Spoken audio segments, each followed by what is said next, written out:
انہاں دے بعد ذاکر علی محمد جناب سید علی حیدر شاہ صاحب آپ کو والا ذکر محمد و آل محمد بیان کرے سن اور آج برآمدگی تبور شبیہ جناب مسلم ابن عقیل علیہ السلام دی تمام احباب میں شرکت دی پرزور امید ہے اپنے اپنے دعوت دی قبولیت فرش عذاب آواز سے بلند صلوات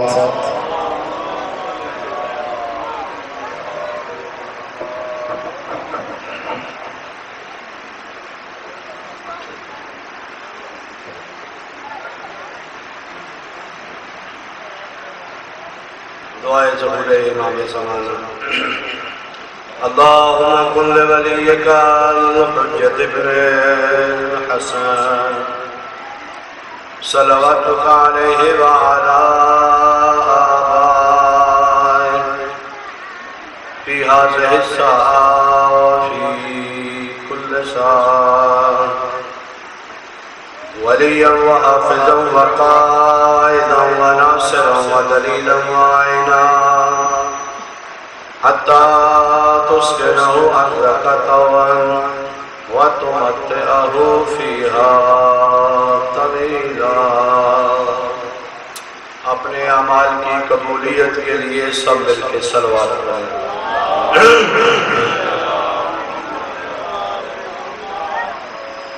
اعوذ باللہ من الشیطان الرجیم بسم اللہ الرحمن الرحیم بارئ الخلائق اجمعین باعث الانبیاء والمرسلین والصلاة والسلام على خاتمهم وأفضلهم أبي القاسم محمد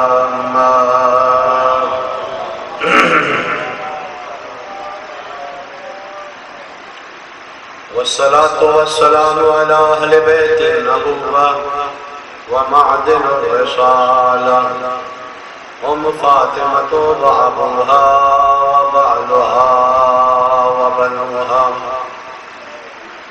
لا سيما بقية الله في الأرض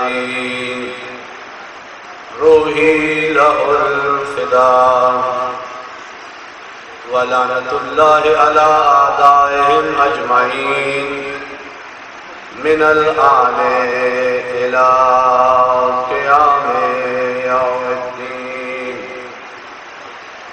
أما بعد فقد قال الإمام عليه السلام أتجلسون وتحدثون صلوات.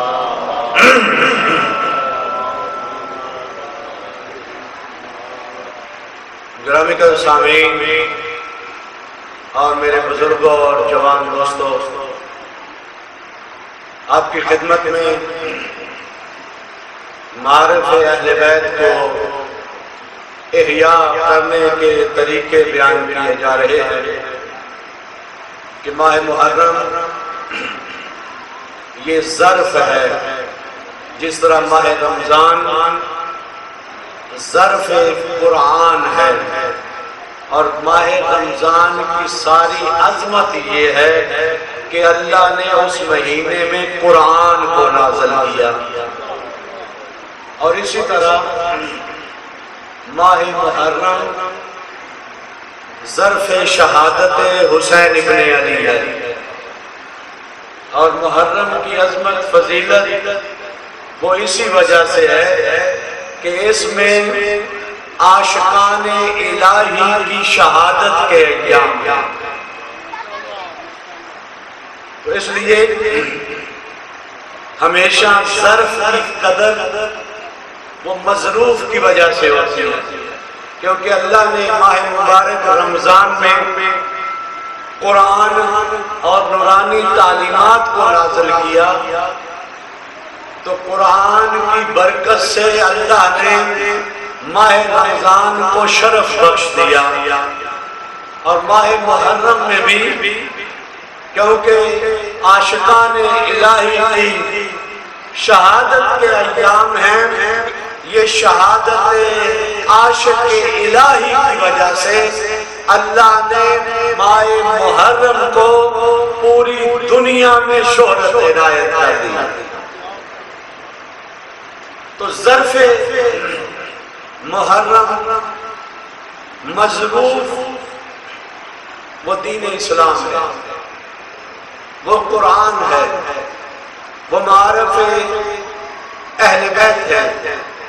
تو کل آپ کی خدمت میں جو بیان کیا کہ ائمہ علیہ السلام نے قرآن کو کتنی عظمت بخشی، دین کو کتنی اہمیت دی، اور اسی قرآن اور دین کے لیے رسول اکرم کے مدینہ کو چھوڑا، اور امام نے یہ بیان فرمایا لم یستقم ان کان دین محمد لم یستقم الا بقتل فیوسف خدینی، فرمایا کہ اگر دین محمد میری شہادت کے بغیر نہیں بچ سکتا، نہیں بیمہ ہو سکتا، تو فرمایا کہ میں حسین اپنے خانوادے کے ساتھ آمادہ ہوں اس دین کی حفاظت کے لیے، اور فرمایا میں اپنی شہادت دوں گا،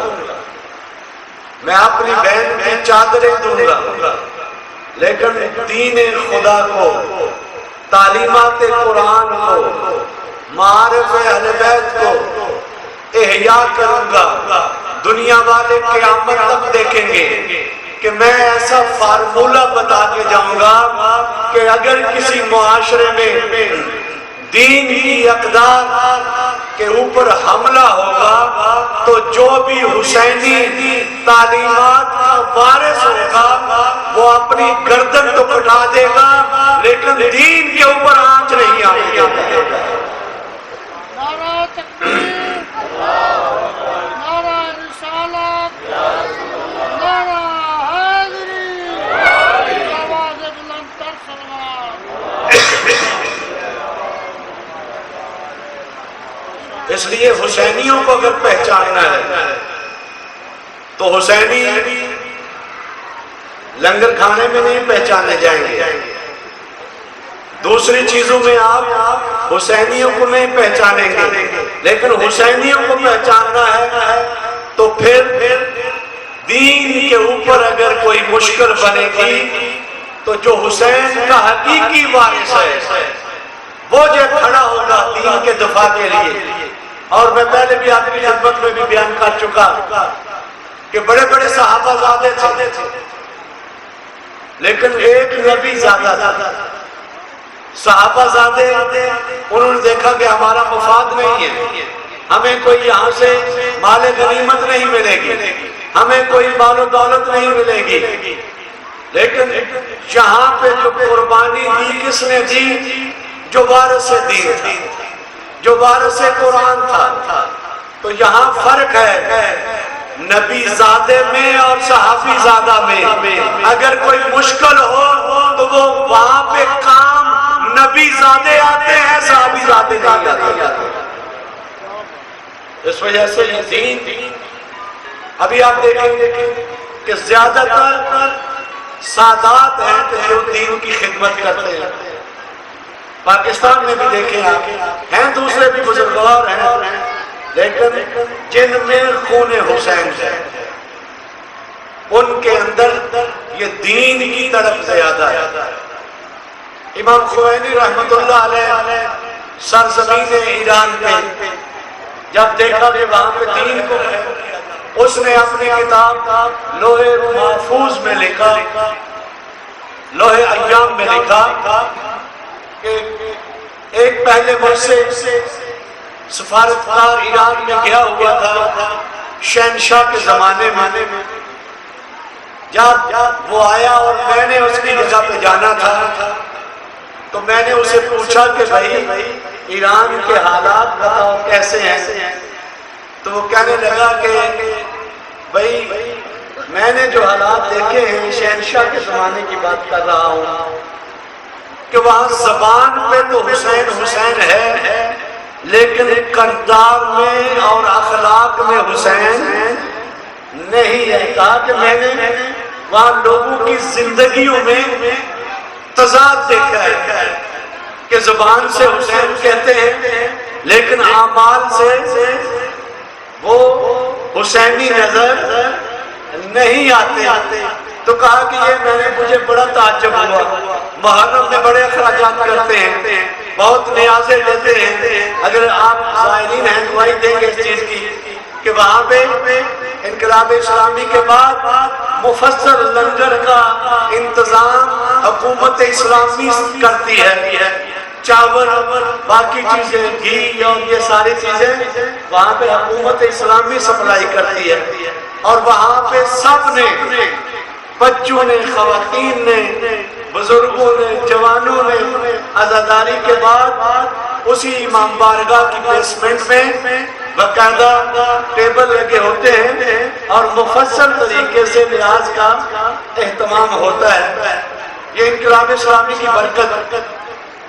تو اس نے جب یہ بیان کیا تو یہ اپنی کتاب میں لوح ایام میں لکھتا ہے کہ میں پھر گیا وہاں، میں نے دیکھا وہاں پہ کہ لوگوں کی زندگیوں میں کیسے تضاد ختم ہوا، کہ وہ جو صرف زبان سے نعرے لگاتے تھے، عمل میں کچھ نہیں تھا، عمل میں بے حیائی بھی تھی۔ آپ جانتے ہیں کہ ایران کو منی یورپ کہا جاتا تھا، فحاشی، کرپشن، رشوت، بدماشی یہ عام تھی۔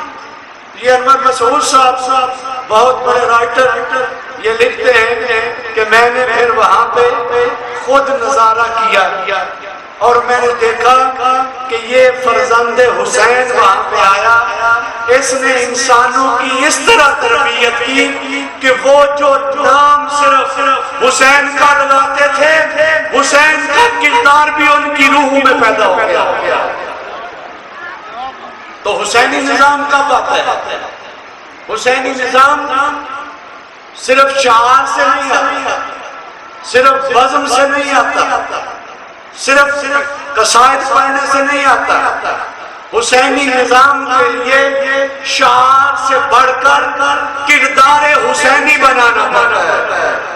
اور یہ کل جو آپ کی خدمت میں بیان کیا کہ حسین ابن علی نے کس طرح لوگوں کو تشویق دلائی کہ قرآن کی تعلیم کے لیے، معلم قرآن کی اہمیت کے لیے ہمارے ہاں اصل میں جو وجہ ہے وہ یہی ہے کہ ہم جو دیکھتے ہیں دین کی طرف جاتا ہے اسے اہمیت نہیں دیتے، اسے پروٹوکول نہیں دیتے، لیکن اگر کوئی افیسر آ جاتا ہے تو ہم پورے کا پورا گاؤں، پورے کا پورا دیہات اس کے استقبال کے لیے نکل پڑتے ہیں۔ دیکھیے ایک بہت بڑے عالم دین شیخ بہائی رحمت اللہ علیہ، یہ ذوالفنون عالم دین تھے، یہ انجینئر بھی تھے، عالم دین بھی تھے، مفسر بھی تھے، مجتہد بھی تھے۔ یہ اصفہان میں اگر کوئی آپ گئے ہو یا مطالعہ کیا ہو تو یہ بڑی بڑی عمارتیں وہ جناب شیخ بہائی نے بنائی ہیں، یعنی بہت بڑے انجینئر تھے۔ اور امام رضا کے روزے میں اگر زیارت کے لیے جائیں تو وہیں پہ ان کا مرکز بھی ہے۔ یہ بہت عظیم انسان تھے۔ انہوں نے بادشاہ وقت ناصر صفوی کو کہا کہ بھائی علوم اہل بیت کے لیے مدارس کا انتظام کرو۔ یہ بادشاہ سلامت کہنے لگے کہ بھائی پہلے اتنے جو مدرسے ہیں وہ خالی پڑے ہوئے ہیں، جس طرح ہمارے آپ جو ہے وہ دیکھ سکتے ہیں نا، خصوصاً شیعوں کے مدرسے عموماً جو ہے وہ خالی ہے۔ یہ خدا جو ہے وسیعت و سلام سیدھے ہمارے استاد بزرگوار کو ان کی کاوشوں سے دوبارہ احیا ہوا ہے۔ الحمدللہ ابھی ہمارے ادارے میں پورے پاکستان کے مدارس شیعوں کے اکٹھے کی جائے تعداد، اتنی تعداد صرف عروۃ الوثقیٰ میں بنتی ہے۔ تو جب جو ہے وہ شیخ بہائی رحمت اللہ علیہ نے صفوی بادشاہ سے کہا کہ بھئی آپ مدارس کا جال بچائیں، نیٹ ورک بچائیں، تو انہوں نے کہا کہ بھئی پہلے خالی ہیں آپ جو ہے ان کو تو بھر لو، پھر جو ہے وہ دوسروں کا بھی اہتمام کریں گے۔ تو جناب شیخ بہائی اس کے مشیر تھے اور بہت بڑے سیاستدان تھے۔ انہوں نے کہا کہ بادشاہ سلامت ذرا بتاؤ جتنے بھی میں نے آپ کو مشورے دیے کبھی اس میں خطا نکلی؟ کہنے لگے نہیں، لیکن کہنے لگے کہ آغا صاحب اصل وجہ یہ ہے کہ کیونکہ مجھے پتہ ہے میں بادشاہ ہوں، مجھے پتہ ہے مملکت میں سارے مدارس جو ہے وہ خالی پڑے ہوئے ہیں، لوگ جو ہے وہ دین کی طرف رجحان نہیں ہے۔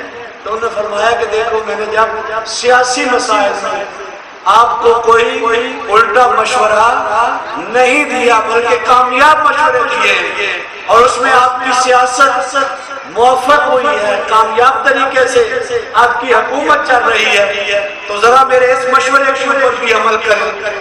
لیکن کرنا کیا ہوگا؟ آپ کو مدرسے بنانے کے بعد آپ کو کرنا یہ ہوگا کہ ایک دن اصفہان کے مین بازار میں آپ نے میں شہنشاہ کی سواری کے اوپر سوار ہوگا اور آپ نے لجام تھام کے آپ نے بازار میں گزرنا ہوگا۔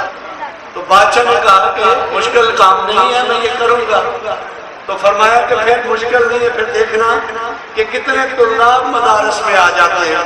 یہ صرف میں آپ کو صرف اس نقطے کی طرف توجہ دلانا چاہتا ہوں کہ یہ وجہ کیا ہے کہ کیوں جو ہے لوگوں کا رجحان نہیں ہے۔ اب لوگوں کا رجحان آپ بھی جانتے ہیں، میں بھی جانتا ہوں کہ فلاں ذاکر صاحب کہ جو 25 لاکھ لے رہا ہے اس کی طرف رجحان ہے۔ اکثر ہمارے جوان آج کل یوٹیوب کو وہ جو ہے وہ سیو کیے ہوئے ہیں اور اس کی ساری مجالس ہٹا لگا رہے ہیں، کیونکہ وہ دیکھتے ہیں کہ اس میں کیا ہے، پیسہ بھی ہے، عزت بھی ہے، اور یہ جو علماء حقیقی دین پیش کرتے ہیں اس میں مشکلات ہیں، اس میں سختی ہیں، انبیاء کی طرح، ائمہ کی طرح، اس وجہ سے اس طرف کوئی بھی نہیں آتا۔ تو جب شیخ بہائی رحمۃ اللہ علیہ نے یہ مشورہ دیا تو بادشاہ نے کہا ٹھیک ہے، مشکل نہیں ہے، آپ جو ہے میری شہنشاہی سواری پہ بیٹھیں، میں جو ہے وہ آپ کے سواری کی لجام پکڑ کے اصفہان کے بازار میں لے کے آؤں گا۔ تو فرمایا کہ پھر دیکھنا رزلٹ کیا ہوتا ہے۔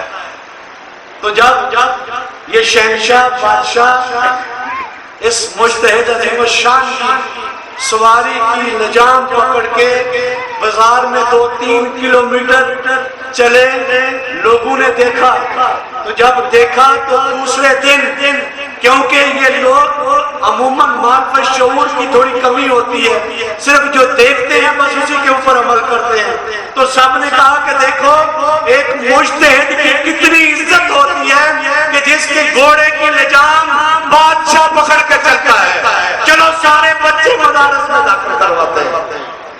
وہ مدرسے جو ہے وہ سارے کیا ہو گئے؟ بھر گئے۔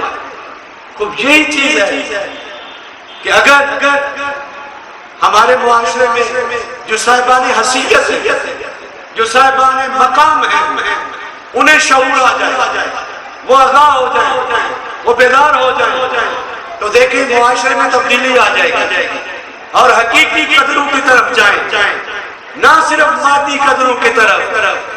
مثلا وہ انسان کہ جو آپ کی تربیت کرتا ہے، جو آپ کے بچوں کی ہدایت کرتا ہے، وہ انسان صاحب قدر ہے، ویلیو ہے اللہ کی بارگاہ میں، اہل بیت کی بارگاہ میں، یا وہ کہ جو صرف ذریعہ معاش سمجھتے ہوئے ایڈوانس فیس لیتا ہے، کون کہ جو کبھی تقاضا بھی نہیں کرتے، یا وہ کہ جو کہتے ہیں پہلے اکاؤنٹ میں ڈالیں پھر میں آؤں گا۔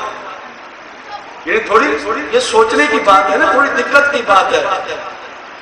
ہمیں آگاہ ہونا چاہیے، حقیقی دوستوں کو سمجھے۔ ائمہ علیہ السلام کی زندگی آپ دیکھیں، آپ نے کبھی تبلیغ کا اجر مانگا، بلکہ قرآن مجید میں بہت زیادہ آیات میں آیا ہے کہ ما اسالکم علیہ اجرا۔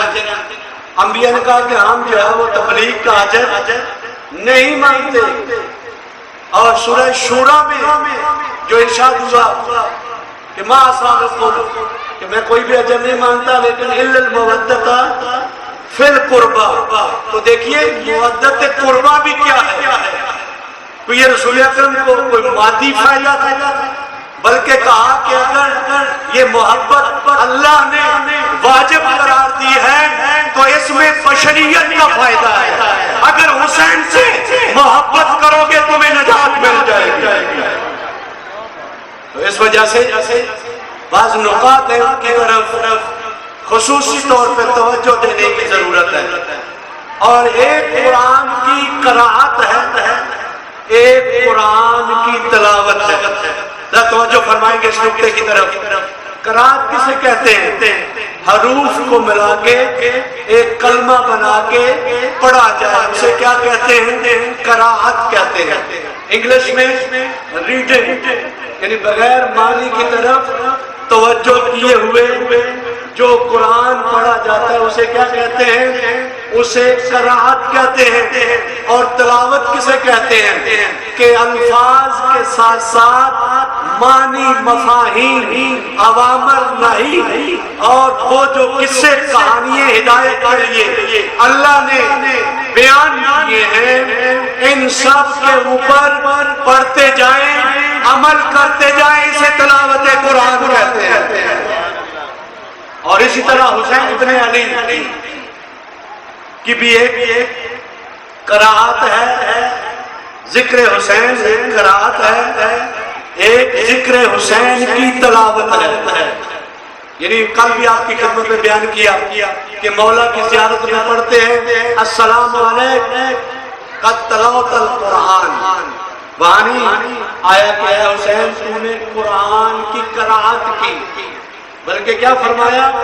کیا حسین تو وہ ہے کہ جس نے قرآن کی تلاوت کی؟ تلاوت وہ ہوتا ہے کہ جو بھی کلام پڑھے انسان اس کی تباہ کرے، اس کی پیروی کرے۔ اگر اللہ نے حکم دیا ہے اس کو بجا لائے، اگر اللہ نے منع کیا ہے اس سے رکے، قیامت والی آیات سے خوف پیدا ہو، جنت والی آیات سے انسان کے اندر ولولہ پیدا ہو۔ اور اسی طرح اگر کہا ہے کہ محمد اور آل محمد اسوہ ہے تو ہمارے اندر یہ جذبہ پیدا ہو کہ ہم اللہ کو رول ماڈل قرار دیں، اپنی زندگی بسر کرنے کے لیے حسین کو اسوہ قرار دیں۔ تو دیکھیے حسین کے محرم میں بھی ایک قرأت ہے، ایک تلاوت ہے۔ قرأت کیا ہے؟ کہ ہم بغیر سوچے سمجھے آ کے قصیدے پڑھتے جائیں، نعرے لگاتے جائیں، گزرتے جائیں، یہ قرأت ذکر حسین ہے۔ اور تلاوت ذکر حسین یہ ہے کہ ہم امام حسین کا ذکر کریں اور وہ ذکر سن کے مقام عمل میں اس کی اتباع کریں، مقام عمل میں اس کی کیا کریں؟ اتباع کریں۔ اسے کیا کہتے ہیں؟ اسے تلاوت ذکر حسین کہتے ہیں۔ اس وجہ سے ہم تلاوت کرنے آئے، قرأت کرنے نہ آئے۔ قرأت صرف ریڈنگ کا نام ہے، صرف بغیر سمجھے ہوئے عبارت پڑھنے کا نام ہے۔ لیکن حسین ابن علی کہ ذکر جس طرح قرآن تلاوت کی ضرورت ہے، قرأت کی ضرورت نہیں ہے۔ قرآن اس وقت ہمارے لیے ہدایت ہے، اس لیے ہمارے نجات کا ذریعہ ہے، اور قرآن کا فلسفہ بھی یہ ہے۔ ائمہ نے فرمایا تلاوت آیات یہ عہد خدا ہے، یہ اللہ کا آئین ہے، یہ دستور ہے، اور اہل بیت وہ ہیں کہ جنہوں نے اسی قرآن کے دستور کو کربلا میں مجسم کیا۔ اور یہ دو خاندان قرآن میں ایسے ملتے ہیں کہ جن کے متعلق اللہ نے ہماری رہنمائی کی۔ ایک جناب زکریا ہے، ان کی فیملی، اور ایک رسول اکرم اور مولا متقیان کی فیملی، یعنی قرآنی خاندان، اسلامی خاندان۔ ہم کیسے اپنے خاندان کو قرآنی بنائیں؟ ہر ایک آدمی ہم میں سے چاہتا ہے کہ میرے بچے ہدایت پا جائیں. اور حتیٰ ایک دن جو ہے وہ ہمیں کسی جگہ جانے کی توفیق ہوئی، وہاں پہ کوئی وہ جگہ ادارے کے لیے دے رہے تھے سید صاحب، لیکن اپنی جوانی میں ایک نامور ڈکیٹ تھے. تو مجھے نہیں پتا تھا، مجھے تو پہلے شعور بتایا بھی نہیں تھا انہوں نے، لیکن جب وہاں پہ گئے تو باتیں شروع ہو گئی. تو خود ہی شاہ صاحب نے کہہ دیا کہ میرا تعلق مثلا اس طرح رہا، میری یہ زندگی، لیکن میں چاہتا ہوں کہ میرے بچے حقیقی حسینی بن جائیں. میں چاہتا ہوں کہ میرے بچوں کو قرآن کا درس مل جائے، تو میں یہ زمین وقف کرنا چاہتا ہوں. آپ جو ہے یہ ادارہ بنائیں. تو دیکھیے یہ ہر انسان کی اگرچہ ساری زندگی اس کی گناہوں میں گزری ہو، لیکن عاقبت چاہتا یہ ہے کہ میرے بچے سدھر جائیں، میرے بچے میرے راستے پہ نہ آئیں. تو دیکھیے یہی اگر قرآنی خاندان بنانا چاہتے ہیں، اگر حسینی خاندان بنانا چاہتے ہیں، اگر اسلامی خاندان بنانا چاہتے ہیں، تو پھر ہمیں کیا کرنا ہوگا؟ قرآن نے ہماری رہنمائی کی، اہل بیت نے ہماری رہنمائی کی. دیکھیے قرآن نے سورہ لقمان میں ارشاد ہوا، حضرت لقمان نبی نہیں تھے لیکن ایک بہت ہی اللہ کے برگزیدہ بندے تھے کہ ایک سورہ ان کے نام سے قرآن میں آئی ہے. وہاں فرمایا یا بنیا لا تشرک باللہ وَإِنَّ الشِّرْكَ لَظُلْمٌ عَظِيمٌ. یہ جناب لقمان کہہ رہے ہیں کہ سب سے پہلے سیڑھی اگر اپنے خاندان کو قرآنی بنانا چاہتے ہو، اسلامی بنانا چاہتے ہو، تو فرمایا سب سے پہلا زینہ خاندان کو بنانے کے لیے وہ کیا ہے کہ اپنے گھر کو شرک کی تعلیمات سے پاک کر دو. صرف توحید کا درس دو اپنے بچوں کو، یکتائی خدا کا درس دو. اس سے آپ کی فیملی کیا بنے گی؟ قرآنی فیملی بنے گی. اور اس کے بعد قرآنی خاندان جو ہے وہ بنانے کے لیے جناب لقمان نے فرمایا یا بنیا اقم الصلاۃ. فرمایا ہے میرے بچے اگر تم الہی خاندان کے فرد رہنا چاہتے ہو، فرمایا کہ تم نماز برپا کرو. اور پھر کہ کیسے زندگی گزارو، زندگی کی کیسے محافظت کرو. اور فرمایا امر بالمعروف کرو، جو حسین ابن علی نے احیا کیا. امر بالمعروف کیا ہے کہ اپنے بچوں کو وہ جو اللہ نے جن کا حکم دیا ہے ان کی طرف راغب کرو، اور وہ چیزیں جس سے اللہ نے منع کیا ہے قرآن میں اس سے روکو. یہ امر بالمعروف ہے.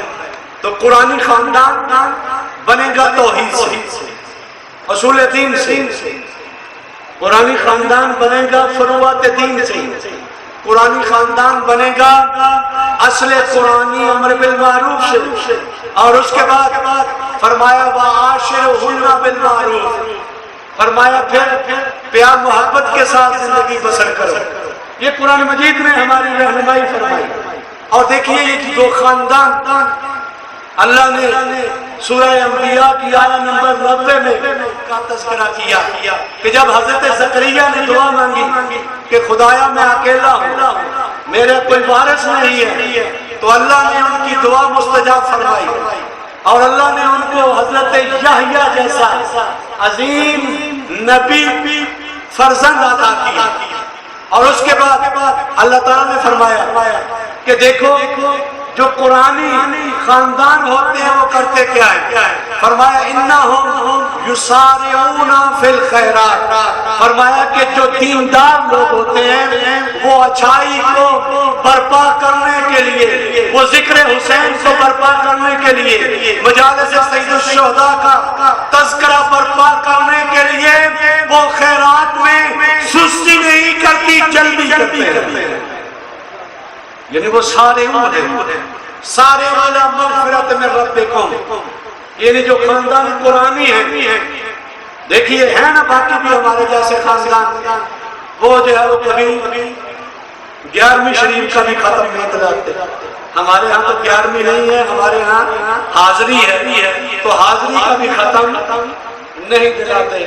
لیکن یہاں پہ قرآن کہہ رہا ہے کہ اگر دیکھنا چاہتے ہو کہ ایک قرآنی خاندان کیسا ہے، ایک اسلامی خاندان کیسا ہے، ایک حسینی خاندان کیسا ہے، تو فرمایا یسارعون فی الخیرات، وہ اچھائی کے کاموں میں، وہ بلائی کے کاموں میں، وہ نیکی کے کاموں میں حسین ابن علی کی سیرت کے اوپر چلتے ہوئے اپنا مال اللہ کی راہ میں انفاق کر دیتے ہیں. اور اس کے بعد فرمایا کہ یہ اللہ کے لیے، رغبت کے لیے، شوق کے لیے کام انجام دیتے ہیں، اللہ سے امید رکھتے ہوئے، ثواب کی امید رکھتے ہوئے، جنت کی امید رکھتے ہوئے یہ کام انجام دیتے ہیں. ان کے کام جب بھی آپ دیکھیں گے یا جہنم سے ڈر کے یا اللہ کی پرواہ کرتے ہوئے خوف خدا کی وجہ سے برے کاموں سے بچتے ہیں، اور جو شوق اور ولولے کے ساتھ جس میں امید ثواب الہی ہونا اس کے لیے انجام دیتے ہیں. یہ پہلا خاندان کہ جو اللہ نے قرآن میں ذکر کیا. اور دوسرا خاندان وہ خاندان سیدہ ہے، وہ سلام اللہ علیہ بی بی بطول کا خاندان، کہ جس کے متعلق آیا طاہر میں ارشاد ہوا وَيُطْعِمُونَ الطَّعَامَ عَلَىٰ حُبِّهِ مِسْكِينًا وَيَتِيمًا وَأَسِيرًا.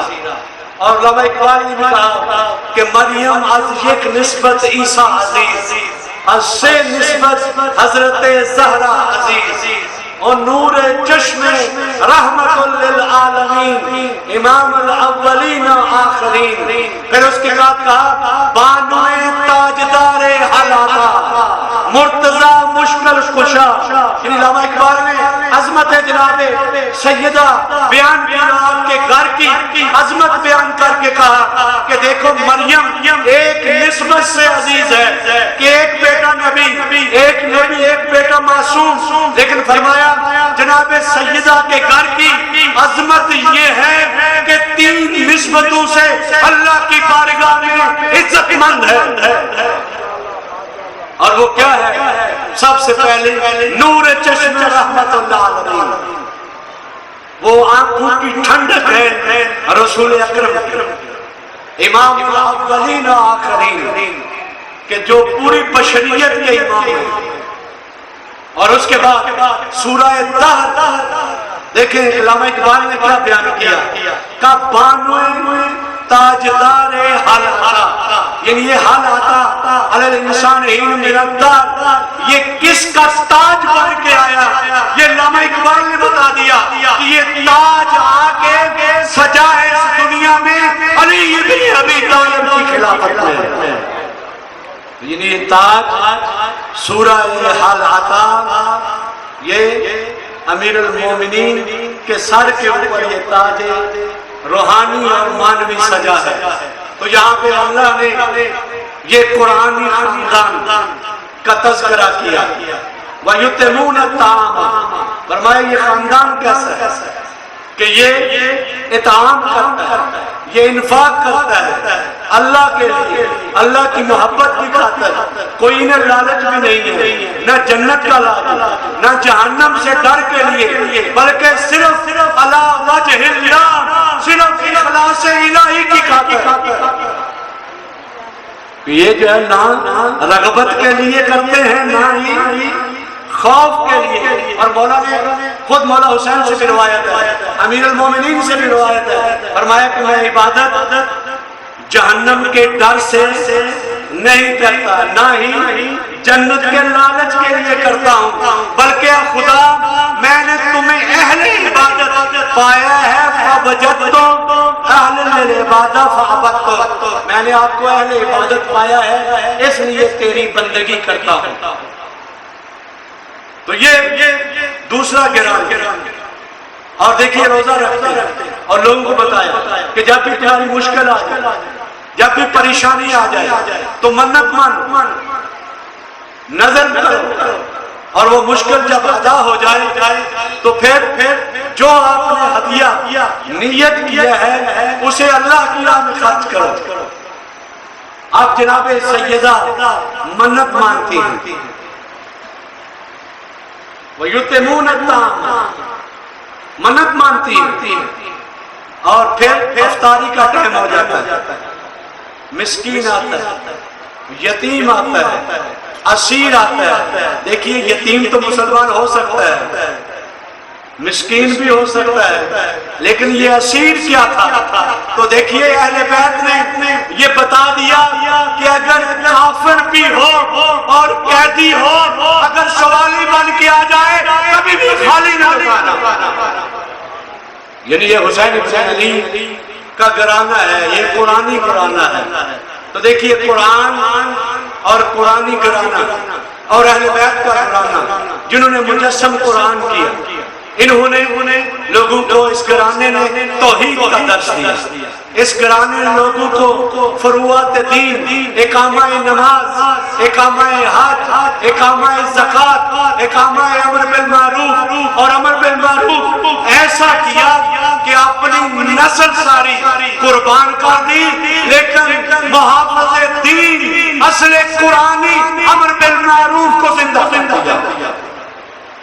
تو اگر ہمارے معاشرے میں امر بالمعروف جو اصل قرآنی ہے، جو ہر قرآنی خاندان کی اساس اور بنیاد ہے، اگر اس کا پیغام معاشرے میں چلا جائے تو ہر گھر قرآنی ہو جائے گا، ہر گھر حسینی ہو جائے گا، ہماری خواتین محجبہ ہو جائیں گی، پردے دار ہو جائیں گی. یہ کیسی عزادار خواتین ہیں کہ بی بی زینب کو روتی ہیں لیکن سنت بی بی زینب پردہ نہیں کرتی. یہ کیسے عزادار ہیں کہ حسین ابن علی کو سینہ زنی کرتے ہیں، خونی ماتم کرتے ہیں، لیکن کیسے عزادار ہیں کہ جو میرے مولا نے کربلا میں اعمال انجام دیے، نماز خوف کہ تیروں نیزے یہ آ رہے ہیں، مولا 2 رکعت نماز اشد خوف میں ادا کر رہے ہیں. تو یہ کیسے عزادار ہے کہ امام حسین نے تو نماز وہاں پہ پڑھی، لیکن ہم عاشورہ کے دن بھی نماز نہیں پڑھتے. وہ کم از کم یہی کہ وہ نماز جو حسین نے پڑھی اس کی شبیہ ہم بنا رہے ہیں. شبیہ بناتے ہیں نا، گھوڑا بناتے ہیں، ذوالجناح نکالتے ہیں، جولا نکالتے ہیں، علم برآمد کرتے ہیں. یہ کیا ہے؟ یہ سارے کربلا کی شبیہ ہیں. تو دیکھیں نماز عاشورہ کے دن ہم اسے شبیہ حسین نہیں بنا سکتے، ہم اس طریقے سے نہیں پڑھ سکتے کہ جس مظلومیت میں میرے مولا حسین نے نماز کو قائم کیا. تو اس لیے عزادار وہی ہے ایمان میں کہ جو کام جناب سیدہ زینب نے کیے، جو سیدانیوں نے کیے. اور ایک دن جناب سیدہ زینب بیٹھ کے نماز پڑھ رہی ہیں. میرے مولا امام زین العابدین نے یہ پوچھا، پھوپھی اماں انت عالمۃ الغیب، میں یہ بیٹھ کے واجب نماز؟ تو وہاں پہ جناب سیدہ رو پڑی اور رو کے کہا، بھتیجے تمہیں پتہ ہے کہ یہ شامی بہت تھوڑی غذا دیتے ہیں، میرے بچوں کا پیٹ شیر نہیں ہوتا، میں اپنا حصہ بھی ان کو دے دیتی ہوں. اور میں نہیں ہو گئی ہوں، میں بہت کمزور اس وجہ سے ہو گئی. نماز تہجد کبھی جناب سیدہ کی وہ قضا نہیں ہوئی. تو دیکھیے یہ درس کربلا ہے، یہ وہ درس ہے کہ جو ہم نے جناب سید الشہداء سے لینے ہیں، جناب ثانی زہرا سے لینے ہیں. اور مختصر کروں، ذاکر صاحب تشریف لے آئے، اس کا نفٹی لگائی ہے کہ حسین ابن علی کو کوفے نہیں آنے دینا. اس طرف میرے مولا منزل اشراف میں پہنچے ہیں تو آپ نے اپنے عزیز و اقارب، آپ نے مجاہدین کو حکم دیا کہ یہاں پہ بڑا صاف و زلال چشمے کا پانی ہے، اس سے سارے مشکیزیں کرو، رستے میں کہیں ضرورت پیش آ سکتی ہے.